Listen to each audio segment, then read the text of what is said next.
ছবিটা যেই সময় আমরা করেছিলাম তখন তো আমরা ভাবিনি যে ছবিটা এরকম একটা কাল্ট হয়ে যাবে, মানুষ সেটাকে এত ভালোবাসবে, সেটা রেফারেন্স, সেটা ভিডিও ক্লিপ বারে বারে আমার ফিরে 6 বছর হয়ে গেছে, ফিরে ফিরে আসতেই থাকে, মানুষ সেটাকে এত ভালোবেসেছে।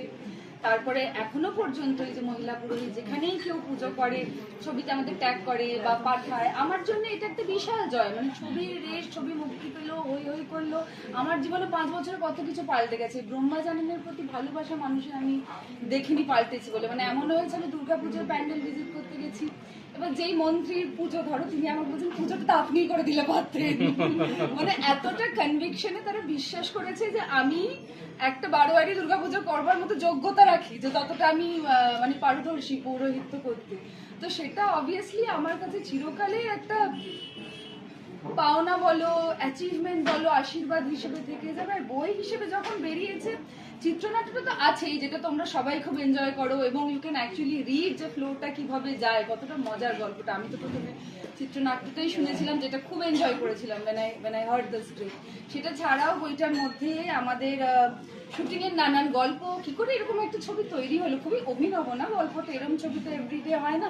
প্রেম আছে, সমাজ নিয়ে কথা রয়েছে, মজা আছে, হাসি ঠাট্টা আছে, পারিবারিক একটা গল্প রয়েছে, এত কিছু নিয়ে একটা ছবি। আর একটা মেয়ের লড়াই তো বটেই। তারপর হচ্ছে আমাদের এই দেখো ছবির সমস্ত এত সুন্দর সুন্দর স্টিল রয়েছে সেই সময়কার, যদি তানিকা এই ছবিটা থেকে কাউকে তো সু করতে চলেছে। তবে আমার একটা someone is getting sued, ইমনদি তার মধ্যে এই যে দেখো। আমার একটা প্রশ্ন আছে, এটা বলি তো পাঞ্চালী কি রাজা বিক্রমাদিত্যকে ভালোবাসে? ও গুড। দেখলাম যে কাল কার সাথে একটা বিক্রমাদিত্য প্রেমের গান ড্রপ করছে, তারপরে বিক্রমাদিত্য নয়, ওটা শাওন। তাই বাবা, ছেলেদের এত রূপ বোঝা মুশকিল, কোনটা শাওন, কোনটা বিক্রমাদিত্য, কোনটা কাকে কখন প্রেম নিবেদন করে। ঠিক আছে, পাঞ্চালীর তো 5টা বোর্ড ছিল, একটা তোমাকে ভালোবাসে।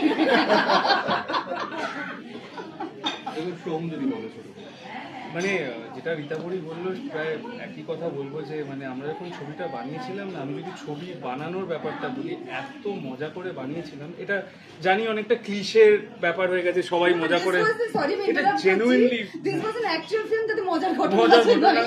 তোমরা যে জিজ্ঞেস করো সব সিনেমা বলো কি মজার ঘটনা হয়েছিল, উই আর মোস্টলি লাইক কিছুই হয়নি, কি বলবো, বানাতে হবে। সত্যি এখানে এতগুলো ঘটনা জড়িয়ে আমরা এই ফিল্মটা বানিয়েছিলাম, এখনো মনে আছে। মানে 6 বছর আগের কথা প্রায়, রাইট? 6 বছর আগে আমরা ফিল্মটা বানিয়েছি, সেটা যে এখনো মনে আছে, এটাই একটা বিশাল বড় ব্যাপার। এই যে যেরকম বাতাসিপুরের স্পাইস গার্লসের একটা অ্যানিকডোট দিলাম, এরকম আরো 100টা ঘটনা আছে। আমার মনে আছে একবার হঠাৎ করে আমি অরিত্রদাকে বলে উঠলাম, অরিত্রদা আমার না খুব ইচ্ছে করছে একটা শটের সময় একটু ডান দিকটায় যাবো। ওই ডান দিকটায় লাইট করা হয়নি, আর তখন বাজে প্রায় রাত 12টা। তাও মানে এরা এত পেশেন্ট ছিল আমার সাথে, আমি তো পাগল টাইপের, তো এরা এই আমার পাগলামিটাকেও পেশেন্টলি হ্যান্ডেল করেছে। রীতাবরী ওয়াজ ওয়ান্ডারফুল। রীতাবরী, আমি যদি বলতে পারি যে আমরা এই 4 জন না বিকাম জেনুইনলি লাইক আ ফ্যামিলি। মানে বিয়ন্ড ফিল্মস, যেটা রীতাবরীও বললো, যে আজকে আমার পুরো জার্নিটার সাথে রীতাবরী প্রচন্ডভাবে ইনভলভড এবং সবই জানে আমি প্রায় কি করছি।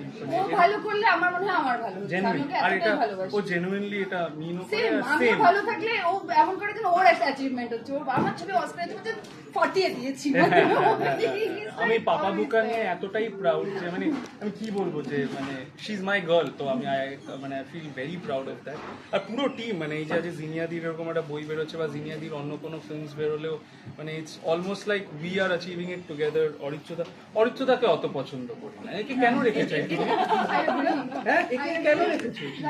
হ্যাঁ, এই একটা কি ট্রাভেলার্স ব্যাগ নিয়ে বসে তুমি কি করতে চাইছো বলো? লোকেদের কিরকম লেগেছে আমাদের মতন মানে পাগলদের হ্যান্ডেল করে? না, সত্যি কথা, মানে এরকম আমার 2 মিনিট প্রশংসা করে তারপর যা বলবে বলবে। না, এরকম পাগলামো যদি সারিগামা পাগল শুরু করো আগে। না না, বলছি এরকম পাগলামো যদি না থাকতো, এই শুটিংটা করতে মনে একটা মানে নিজেরাই খুব ঘেটে যেতাম, ক্লান্ত হয়ে পড়তাম। মানে এরকম পাগলামোর একটা কথা আছে, একটা খুব ইন্টেন্স সিন হচ্ছে পুকুর পাড়ে বসে, হঠাৎ এসে সোম আমাকে বললো সিনটা আর একটু জমবে যদি আমি আর রীতাভরি মাছ পুকুরে গিয়ে নেমে পড়ি। হঠাৎ এই নিয়ে এবার সেখানে শুটিং বন্ধ হলো। 8 ঘন্টা 40 মিনিটে আমি, জিনিয়া, রীতাবরী সবাই মিলে বোঝালাম যে এই সিনটা তো এই মাছ পুকুরে নামা যাবে। আর আমাকে দুজনেই বোঝাচ্ছে, ও বোঝাচ্ছে কেন নামা উচিত, ও বোঝাচ্ছে কেন নামা উচিত নয়। ঠিক আছে, রীতাবরী না কিভাবে আমার সাথে রিয়াক্ট, ও তো মানে খারাপ কথা বলতে পারছে না আমাকে, ও ও তুমি এটা ভাবছো, দাঁড়াও অরিত্রও কিছু একটা বলছে, ও বলেনি, কোনো না ম্যানেজ দেওয়ার চেষ্টা করে, she was becoming the good cop amongst all the আমি ব্যাড খুব কপস। চেষ্টা, তুমি যেটা বলছো সেটা একটু সালভাদর দালি, হ্যাঁ, ও চাইছে যে আমি নিরয়, আমি যত ভদ্রভাবে বলা যায়। একদম জিনিয়া দিবার যদি একটু বলো, মানে একটা রাইটারের কাছে আবার প্রথমে সিনেমা, তারপরে আবার বই আকারে প্রকাশ করে, এর থেকে বড় পাওনা বোধহয় কিছু হয় না। না সত্যি এর থেকে বড় পাওনা হয় না, কিন্তু ওই বইটা লেখার প্রথমত রীতাবরী যে একটা ছোট্ট পয়েন্ট মিস করেছিল, সেটা হচ্ছে যে আমি বলে দিই, আমি যখন ওকে প্রথমবার ফোন করেছিলাম যে তুই এই একটা চিত্রনাট্য শুনে নিস, আমি কিন্তু কোথাও বলিনি চিত্রনাট্যটা কে লিখেছে, সত্যি বলেনি। আমি বলবো এই ঘটনাটা যে তোমার আগের নাম কি ছিল? হ্যাঁ আমার আরে না, আমি এটা নিয়ে বলবো। রানী। রানী, আমি পুরোটা বলেনি। বলিনি, লেট হার স্পিক। হ্যাঁ, let me speak. That makes Shibuda Rocky কিন্তু। তো আমি আরে দূর। আচ্ছা বলছি যে রীতাবরী যতটাই একটা কামিং এফেক্ট ছিল আমাদের জন্য শুটিং এর সময়, ততটাই মানে ভয়ঙ্কর একটা অভিজ্ঞতা ছিল সোহামকে নিয়ে কাজ করা। কারণ ও সকালবেলা মানে ও একটা সিনের আগে বললো যে এখানে কি আমি একটু পায়েস রান্না করতে পারি ওর জন্য, মানে একটু make her feel special after the একটা Torture scene. বিয়ের পরে, right? বিয়ের পরে আমরা না একদম পারবে না করতে। তারপর বললো যে ওই যে পুকুরের যখন বললো যে আমি জলে ঝাঁপ দিই রীতাভরির সাথে, তখন রীতাভরি একটা শাড়ি পরেছিল যেটার দাম ছিল 14,000 টাকা। মানে সেটা আমরা তো নিউ কামার্স, তখন আমাদের মাথায় তো সেটা ঘুরছে যে আমাদের তো ওটা পে করতে হবে।